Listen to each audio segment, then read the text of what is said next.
If you're freezing right now, your biggest enemy isn't the cold, it's your shelter. In sub-zero collapse conditions, choosing the wrong place you believe is safe does not merely fail. It quietly leads to death while you are still convinced you are doing everything correctly. Most people think winter survival is about making heat. That belief is exactly how people end up not making it to sunrise. The real game is stopping heat loss faster than your body can replace it. You're a biological heater, roughly 100 watts on a good day. In normal life, that's a trivia fact. In collapse weather, that's your entire power grid. So let's start with the hard truth. Cold doesn't kill like a movie. It kills like paperwork. It drains your judgment, your dexterity, and your motivation until you make smaller and smaller mistakes that feel harmless in the moment. And your shelter decides whether those mistakes stay small or stack into something fatal. Heat leaves you 4 ways. It drains into the ground through conduction. Wind strips it away through convection. Your body radiates it into the night, and moisture pulls it out through evaporation. Every shelter failure is one of those 4 heat thieves wearing a different mask. If you understand that, you stop chasing warmth and start building a system that survives the night. The first trap is choosing a shelter location like you're choosing a picnic spot. Flat, open, convenient. In winter, convenient is often wet, and wet is a killer. Snow looks dry. It isn't. A surface that feels firm can be ice over water, or compacted snow that melts under your body heat so you slowly sink into cold slush. The moment your insulation gets damp, its warmth collapses. People do this near creeks and low areas because it feels protected from wind, and then cold air settles there like invisible floodwater. By midnight, your body heat has melted the snow under you. By 3 a.m., your core temperature is sliding, and you're too tired to understand why.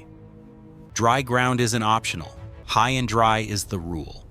You avoid valleys, creek bottoms, and low pockets where cold air pools. You look for windbreaks without placing yourself in a cold bowl. If snow is all you've got, you build a platform and create a thermal break. Cardboard, pine needles, dry leaves, a foam pad, a folded tarp, anything that keeps your body from donating heat to the earth. Your body can handle a lot. It can't handle losing heat into a frozen planet all night. That leads to the next mistake. People obsess over blankets and ignore the ground.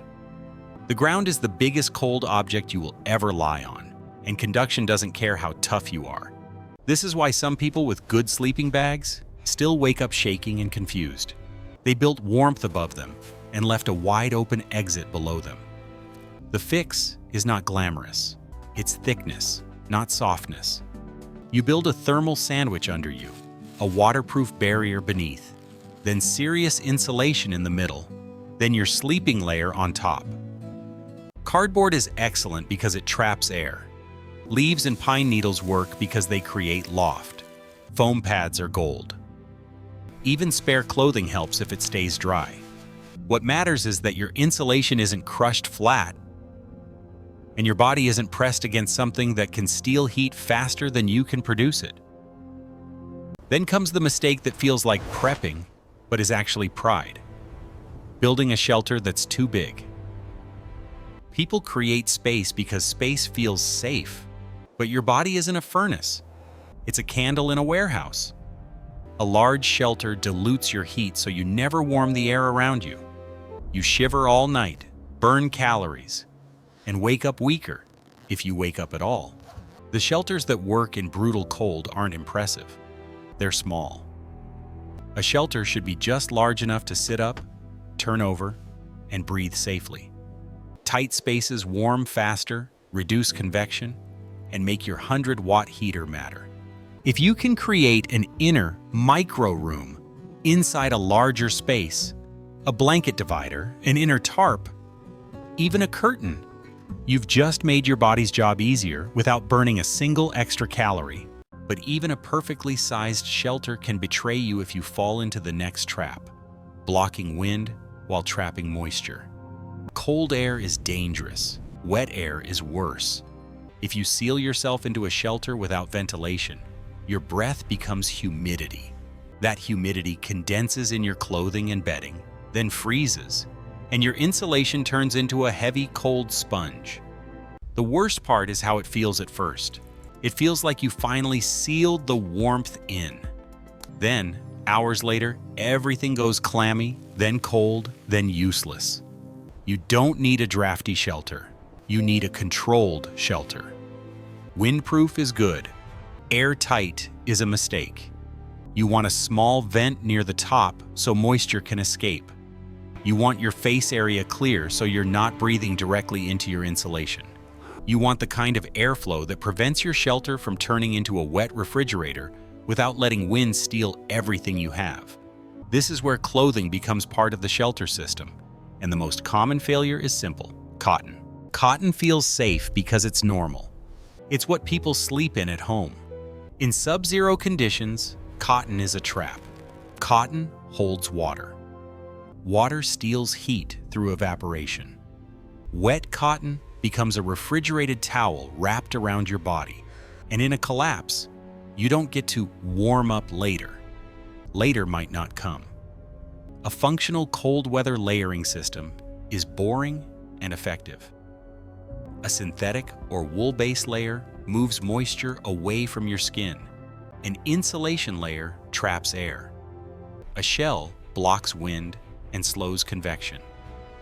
If you're stuck with cotton, you don't panic.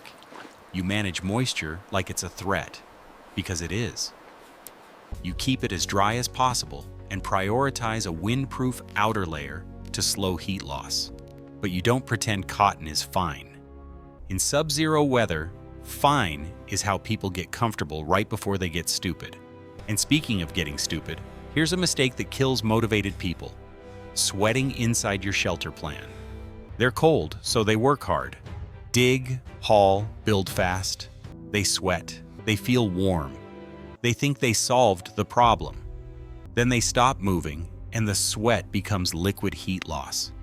And in freezing weather, sweat doesn't evaporate politely. It cools you, soaks your layers, and turns your clothing into conductive misery. Professionals don't fight cold by sprinting. They fight cold by managing pace. You slow down before you sweat.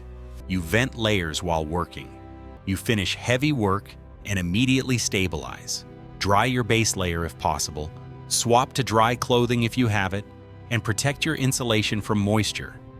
In sub-zero collapse weather, your shelter isn't just walls and a roof. It's a moisture management machine. Desperation pushes people into the next trap. Heat tricks that poison the air. When you're cold, your brain becomes willing to accept bad deals. You bring fire inside. You run something you shouldn't in a tight space. You burn whatever's available. And in winter emergencies, people don't only die from cold. They die from trying not to be cold.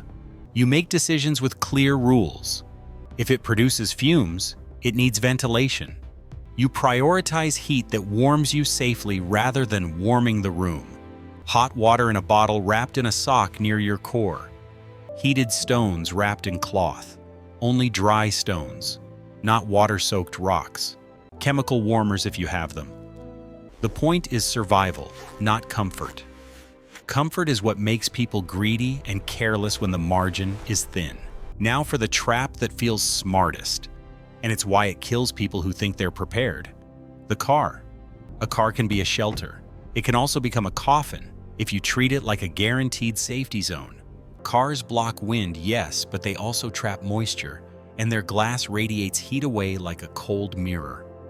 People sit inside to wait it out, run the engine briefly for warmth, turn it off to save fuel, and then drift into dangerous half-sleep without proper insulation under them.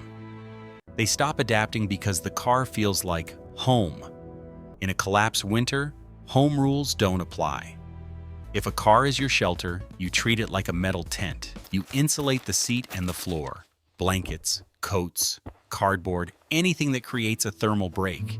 You block radiant heat loss by covering windows with spare clothing, sunshades, or cardboard. You manage moisture with controlled airflow when it's safe to do so. You build a plan that doesn't depend on comfort or hope.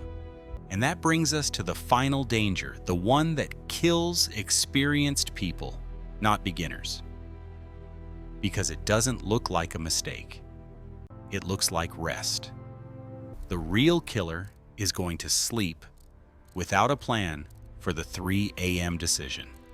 3 in the morning is when cold wins arguments. Your body is tired. Your brain wants comfort. You start negotiating. I'll fix that draft later. I'm probably fine. Just 5 more minutes. That's how people don't wake up. So you don't decide at 3 a.m. You decide now while you still have your judgment. If you wake up shivering hard, you add insulation and block drafts immediately. If you feel clammy, you vent and dry your base layer the best you can. If you feel confused or strangely warm, you treat it like an emergency and reset. Move, check layers, resecure the shelter, regain control. In sub-zero collapse conditions, survival is not achieved through a single heroic action. It's refusing to make the next small mistake. Here's the thread that connects everything you just heard. Your shelter doesn't need to be impressive.